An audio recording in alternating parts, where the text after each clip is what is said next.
j'espère que vous allez bien. Dans cet épisode, je vais aborder des sujets sensibles comme les violences psychologiques, les violences sexuelles.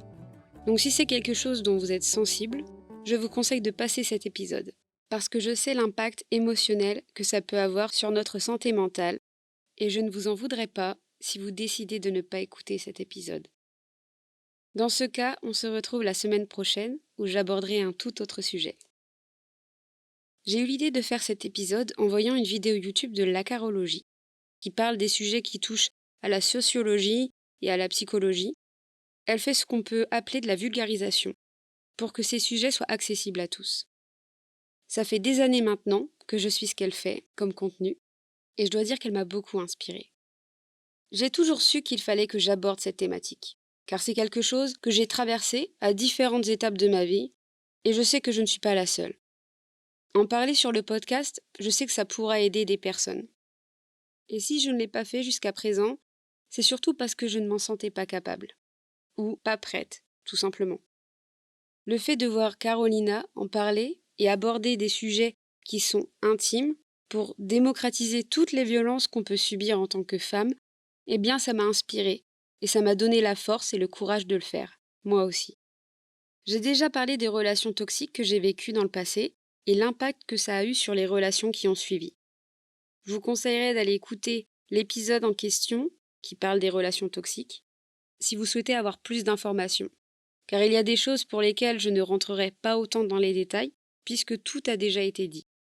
D'ailleurs, je préfère le clarifier ici avant de commencer. Je vais parler de mon point de vue, de mon vécu en tant que femme cis et hétérosexuelle. Je ne me vois pas parler au nom des femmes bi, gays ou d'autres orientations sexuelles. Je ne suis pas là pour faire la morale à qui que ce soit. Je viens juste relater des faits que j'ai pu constater à travers mes expériences et qui, je pense, peuvent s'appliquer à d'autres femmes qui écouteront ce podcast. Si je prends la parole aujourd'hui, c'est pour démocratiser toute cette charge mentale que l'on garde pour soi lorsqu'on est une femme, par peur d'être mal considérée, mal perçue, par peur d'être incomprise et jugée de la part des autres, autant des femmes que des hommes. Car oui, même si les mentalités changent, il y a encore beaucoup de femmes qui se pointent du doigt et qui se tirent dans les pattes. Je trouve ça vraiment dommage, car on subit les mêmes préjugés, les mêmes violences constamment, et au lieu de se rabaisser, on devrait se soutenir. Peut-être que cet épisode aidera à ce que les mentalités évoluent davantage. En tout cas, je l'espère.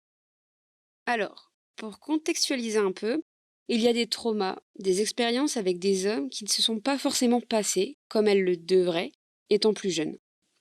Et ces traumas, bien que j'ai grandi et que j'ai refait ma vie, eh bien ils sont toujours là. Alors ils ne sont pas tout le temps là, mais parfois ils refont surface sans que je puisse les contrôler ou les gérer. J'ai cette impression qu'ils font partie de moi et je ne sais comment m'en défaire. Pour vous expliquer, en rentrant un peu plus dans les détails, eh bien, étant plus jeune, j'avais un peu de mal à être appréciée des garçons. Disons qu'il y avait toujours une fille plus jolie à convoiter. Je pense que déjà à cet âge, même si je n'étais encore qu'une enfant, j'avais déjà intériorisé le fait que j'allais avoir plus de difficultés que d'autres pour plaire. Ce qui est assez difficile à vivre quand t'es ado et que tu vois les gens fricoter entre eux. Justement, quand t'es ado, c'est à cet âge que tu commences à vouloir expérimenter les relations avec les autres, etc. Le fait de savoir que je ne plaisais pas autant que les filles de mon collège, ça m'a fait perdre confiance en moi, dans le sens où je ne me sentais absolument pas prête à avoir une relation avec un garçon. C'est un sujet que j'abordais jamais, même entre copines. Ça me mettait tout de suite mal à l'aise. Plus je grandissais, plus je pensais que ce n'était pas pour moi, et que ça n'arriverait sûrement jamais. La plupart de mes amis avaient déjà eu des relations intimes, alors que moi, j'avais encore du mal à concevoir que je puisse embrasser quelqu'un. Donc pendant longtemps, j'ai pris sur moi, même si ça me pesait beaucoup, et même si j'avais envie d'enlever ce poids de mes épaules, j'attendais. J'attendais bêtement que cette peur s'en aille. Je sais que beaucoup de filles de ma génération voyaient la sexualité comme quelque chose d'essentiel pour se sentir un peu plus femme. La plupart des filles de mon collège étaient déjà dépucelées très tôt, car on voyait ça plus comme un fardeau, alors que moi, ça me terrifiait, et bien sûr, je n'en disais pas un mot, de peur d'être incomprise ou d'être rejetée. On peut vite être insulté de prude, de coincé, Et généralement, c'est une étiquette qui te reste collée pendant des années, alors j'ai tout fait pour ne rien montrer. Vous vous demandez sûrement de quoi j'avais peur. Eh bien, en y repensant, ce qui me faisait peur, c'était de faire confiance à un homme, à un garçon, plus particulièrement à cet âge. Mais même si dans ma famille, on ne parlait pas trop de ça, je n'en étais pas moins informée. Je regardais beaucoup de séries et de films qui avaient comme thématique des hommes qui manipulaient des femmes pour leur soutirer des photos, pour profiter d'elles, pour ensuite soit les humilier publiquement, soit les laisser tomber du jour au lendemain. Je vous parle de ça, mais c'était il y a bientôt 15 ans. La plupart des films et séries étaient écrites et réalisées par des hommes, donc on sentait le point de vue des hommes, qui était beaucoup plus important et mis en avant que celui des femmes. Ça paraissait moins toxique, plus acceptable à l'époque, même si je ne pouvais pas l'identifier comme tel car j'étais trop jeune. Ce n'est que récemment que le point de vue de la femme est mis en avant et pris en compte. Donc je dois dire que j'ai très vite compris que mon devoir de femme, entre guillemets, c'était de donner du plaisir à l'homme avant tout.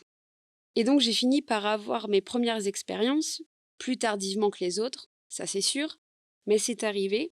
Et malheureusement pour moi, je suis tombée sur des mecs qui s'en foutaient un peu de ce que je pouvais ressentir ou ce dont j'avais envie. À partir du moment où ils avaient ce qu'ils voulaient, eh bien c'était tant mieux pour eux. Et l'acte se terminait comme ça. Et pour vous dire à quel point j'étais matrixée, c'est que même moi dans ma tête, je me disais, ok, il a fini, bon, bah c'est fini du coup. Et je me disais, c'est comme ça que ça doit se passer. Ah ok. Même si je ressentais cette excitation, je n'avais pas ce plaisir que je pouvais percevoir de la part de mes partenaires. Je ne sais pas si j'arrivais vraiment à le constater au début, mais il y avait vraiment ce quelque chose qui n'allait pas. Un acte sexuel devrait être un partage entre deux personnes, ou plus, selon certaines pratiques, mais c'est faire plaisir à l'autre tout en recevant du plaisir en retour. Sauf que du plaisir, je n'en avais pas. J'étais contente de pouvoir créer du plaisir chez l'autre, mais moi de mon côté, je ne ressentais rien, ou presque rien. Et j'avais validé ça en mode bah c'est normal. Il m'aura fallu 4 ans pour me rendre compte que ce n'était pas normal, que moi aussi je pouvais ressentir des choses et qu'on pouvait aussi s'occuper de moi sans que ce soit un fardeau, que ça ne devrait pas aller toujours dans le même sens. Et si j'en parle aujourd'hui, c'est parce que je sais qu'il y a encore une grande majorité d'hommes qui continuent de mettre de côté le ressenti des femmes, qui ne voient les femmes que comme un objet, comme un moyen de parvenir à leurs fins, sans même prendre en considération le fait qu'elles aussi peuvent ressentir du plaisir et qu'elles sont supposées ressentir du plaisir tout autant qu'eux. C'est grave d'en arriver là encore aujourd'hui, mais c'est réel. Et même en parlant, en s'exprimant sur nos expériences passées et sur ce qu'on a pu ressentir, il y a toujours des hommes qui sont convaincus que c'est faux, que le devoir d'une femme c'est de procurer du plaisir à l'homme. Outre l'aspect religieux, je pense que si les hommes sont endoctrinés par cette manière de penser et de concevoir les choses, c'est aussi à cause de l'impact de la pornographie. La pornographie est partout et accessible à tous. Le problème, c'est qu'en ne parlant que très peu de sexualité, même aux plus jeunes, eh bien, qu'on le veuille ou non, on va développer cette envie d'en savoir plus, car ça fait partie de nous. Notre corps crée de la dopamine, l'hormone du plaisir, et quel que soit notre genre, notre âge, on ressent ce besoin, un jour ou l'autre, d'expérimenter ce côté sexuel, car ça fait partie de nous. Attention, je ne dis pas qu'on devrait absolument en parler aux enfants, tout dépend de l'éveil de chacun. Je pense plutôt qu'il faut employer les bons mots, sans forcément entrer dans le vif du sujet et être explicite. Il faut en parler lorsqu'on en ressent le besoin. De mon côté, on n'en parlait pas dans ma famille. C'était assez tabou. J'ai dû apprendre ce que c'étaient les règles au collège, en écoutant les conversations avec des copines, et en allant aux cours de relations sexuelles qu'on nous imposait. Donc, lorsque mes camarades ont commencé à parler des rapports intimes, ça m'a intriguée, comme ça aurait intrigué n'importe qui. Évidemment, je voyais un peu à quoi ça pouvait ressembler, mais je n'avais pas d'image explicite comme c'est le cas dans le porno. J'avais en tête ce qu'on pouvait apercevoir dans les films et séries pour ados, mais point. Donc à un moment donné, j'ai voulu savoir ce que c'était. Et c'est comme ça que j'ai fait, comme à peu près tous les jeunes de mon âge, j'étais sur des sites de pornographie pour m'instruire par moi-même, puisqu'à mon époque, il y a encore 20 ans en arrière, on ne sensibilisait pas plus que ça les ados. Ce n'est vraiment pas quelque chose que je conseille, car la pornographie dénaturalise vraiment le côté naturel d'un rapport intime, Même si tout le monde disait que le porno, ce n'était pas la réalité, pendant longtemps, j'avais du mal à concevoir cette idée car je n'avais aucune expérience pour comparer. Donc peut-être que ça a renforcé cette idée que j'appliquais comme quoi le plaisir de l'homme était plus important que mon propre plaisir. Le seul côté que je trouve intéressant à la pornographie, c'est qu'on y voit des tas de pratiques différentes. Il y en a pour tous les goûts, et c'est vrai qu'il n'y a que sur ces sites que l'on en parle, en tout cas ces dernières années. Donc, ça peut potentiellement donner des idées de choses à explorer, mais ça s'arrête là. Ce n'est que récemment que les productions de films érotiques ont commencé à développer une certaine éthique concernant la manière dont la femme est perçue, mais ça reste minime comparé à tout le contenu où les femmes sont utilisées comme des objets. Je pense que la consommation de porno n'est pas néfaste à partir du moment où on est conscient que ce n'est pas la réalité et que la femme doit être respectée. Il ne faut pas en avoir honte d'en avoir consommé et d'en consommer encore maintenant, mais je n'irai pas recommander à quelqu'un de s'instruire en regardant du porno, ça c'est sûr. Pour continuer, dans les sujets tabous, je sais que j'ai eu des amis qui, malgré le fait de fréquenter des hommes, n'avaient jamais eu d'orgasme. En plus de tout ce que la société et le porno peuvent inculquer comme valeur, eh bien il faut reconnaître que c'est plus complexe pour une femme d'apprendre à connaître son corps. Parce qu'une fille qui se touche, c'est encore aujourd'hui mal vu de la part de certaines personnes. Qu'on le veuille ou non, ça nous impacte forcément et ça joue un rôle majeur dans le fait de se sentir OK à l'idée de vouloir connaître son corps. Pourtant, connaître son corps, ça permet aussi d'avoir confiance en soi.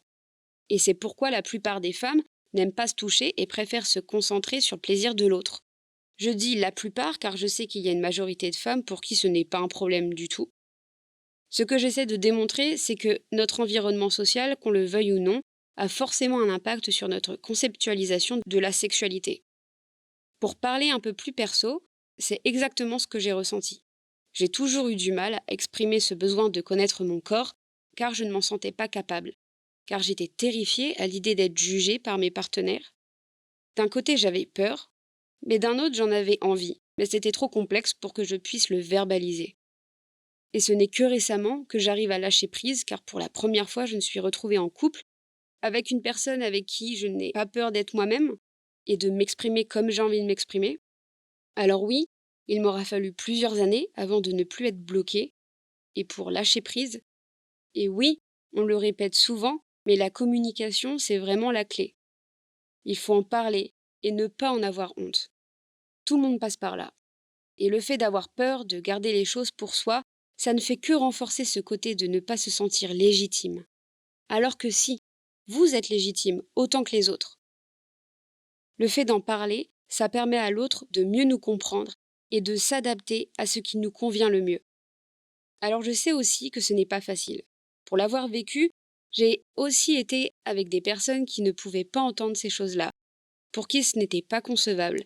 Et donc, comme conseil à ça, si vous êtes avec une personne qui ne veut pas vous considérer dans votre entièreté, eh bien fuyez. Évidemment, si c'était à refaire, bien sûr que j'essaierais d'en parler. Mais ce n'était pas la même chose de parler de ça à 17 ans que ça peut l'être à 28, après avoir expérimenté et compris ce que c'était un rapport consenti et dans le partage. Ça m'est déjà arrivé d'accepter un rapport d'un homme insistant pour ne pas avoir à subir de violences physiques, alors que de base, j'en avais pas vraiment envie. J'étais jeune et sans solution. Pourtant, ça n'arrive pas qu'aux jeunes femmes. Ça peut arriver en étant en couple, en étant un homme. C'est important de dire non lorsqu'on n'a pas envie. Et personne ne devrait avoir à subir de violences sexuelles, qu'on soit femme, homme ou même trans. Car oui, pour celles qui en doutent encore, il y a des hommes qui subissent des violences conjugales et sexuelles. Et leur témoignage est tout autant à prendre au sérieux que celui des femmes. Si j'en parle, c'est parce que je vois de plus en plus de témoignages de personnes qui osent prendre la parole, même sur mon podcast. Ça m'a donné la force d'en parler.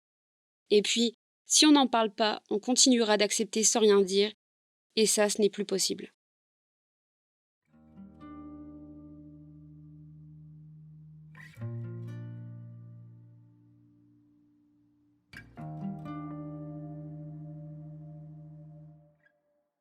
J'ai souvent eu cette croyance de penser que mon corps était sale, que mon corps ne fonctionnait pas comme il le devrait. Le corps d'une femme est différent de celui des hommes. Tout porte à croire que l'homme est celui dans le couple hétérosexuel qui a toujours envie, alors que plusieurs études ont démontré, et beaucoup de femmes en témoignent, l'homme n'est pas celui qui a le plus envie d'avoir un rapport. La femme a plus de libido que l'homme. On continue de croire le contraire car les femmes ne le montrent pas, ou peut-être moins. Et puis le fait d'avoir souvent envie, lorsqu'on est une femme, c'est mal vu. Du coup, on ose moins le montrer. C'est quelque chose que j'ai souvent constaté par les expériences que j'ai eues dans le passé. Et oui, ça m'est déjà arrivé qu'on me dise que je n'étais pas normale à cause de ça, que j'étais une obsédée, etc. Enfin, vous voyez les clichés. J'ai fini par en avoir honte et je n'osais plus parler de ce que j'avais envie. Je me suis braquée, tout simplement. Alors qu'au final, c'est juste normal, c'est naturel, et ce serait bien que ça se démocratise un peu plus pour qu'on ne se sente plus honteuse d'assumer qui on est. Carolina en parle très bien dans sa vidéo, de ses traumas causés par cette volonté de parfois vouloir aller jusqu'au bout, même si notre corps est en souffrance, parce que ça arrive aussi de ne pas être sûr de ce que l'on veut au départ, avant un rapport. Ça nous arrive de ne pas vouloir décevoir l'autre et de faire semblant, de se forcer d'aller jusqu'au bout, quitte à se faire du mal. Parfois, il arrive aussi qu'on se sabote soi-même. Notre rapport au corps ne doit pas être sous-estimé. De mon point de vue, c'est essentiel d'apprendre à se connaître, d'apprendre à connaître son corps pour se sentir mieux. Le fait d'avoir été impacté par les paroles de certains hommes à certains moments de ma vie, eh bien, même des années après, ça résonne toujours en moi. Et c'est compliqué de s'en défaire lorsqu'on s'est construit avec ces paroles en tête. Encore aujourd'hui, j'essaie de lâcher prise un maximum, mais il y a toujours des hauts et des bas. Je ne me sens pas 100% à l'aise avec mon corps, et oui, ça peut gâcher des vies, que vous me croyez ou non. Si vous doutez de ma parole, vous avez des centaines et même des milliers de témoignages de femmes qui parlent de leurs complexes qu'elles combattent au quotidien et qui leur ont été inculqués par des hommes avec qui elles ont eu des rapports sexuels. Et même si ces personnes ont été toxiques, ça ne veut pas dire pour autant qu'on n'a jamais pris de plaisir avec ces personnes-là. Ce que j'essaie d'expliquer, c'est que ce type de relation nous enseigne les mauvais comportements à avoir envers les autres et envers soi-même. Et c'est difficile de s'en défaire. Je parle principalement des femmes car je parle de mon ressenti en tant que tel. Mais si on veut aller plus loin, combien d'hommes se sentent complexés par leur taille parce qu'ils ont eu des partenaires qui leur ont fait des remarques là-dessus? Ça va dans les deux sens. Il est vrai que lorsqu'on est une femme, il y a plus d'attentes et la critique est extrêmement facile. Et je pense que ça a dû arriver à beaucoup de personnes d'avoir fait des remarques déplacées sans forcément qu'il ou elle s'en rende compte. Parfois ce n'est pas intentionnel, mais ça n'en impacte pas moins les personnes qui en sont visées. Je le répète, mais c'est important d'être dans la bienveillance et d'être OK en tout point avec votre partenaire. Et c'est quelque chose qu'on devrait, selon moi, apprendre aux plus jeunes, comme le consentement, par exemple, ou savoir dire non.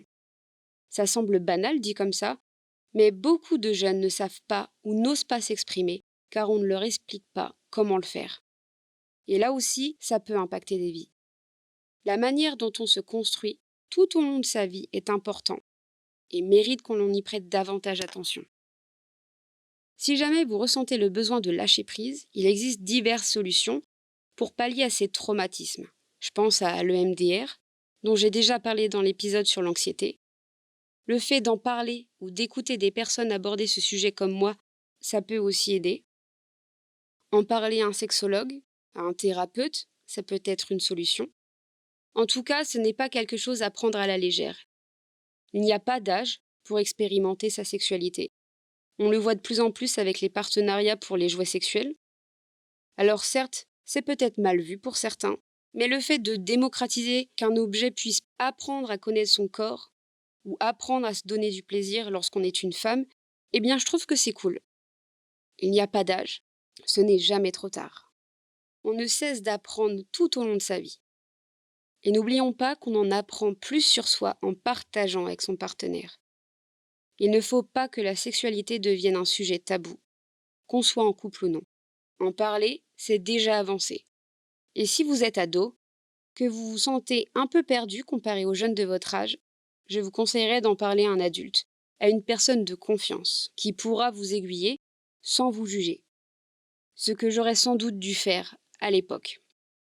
En tout cas, j'espère que cet épisode vous aura plu. C'est la première fois que j'aborde ce type de sujet, et à l'avenir, j'aimerais oser parler davantage de sujets qui semblent tabous du point de vue de la société. C'est important pour moi en tout cas. Et surtout, n'oubliez pas qu'il est important de libérer la parole. Si cet épisode vous a plu, je vous invite à mettre 5 étoiles au podcast. Ça aiderait énormément. En attendant, prenez soin de vous et de vos proches et on se dit à très bientôt. Bisous!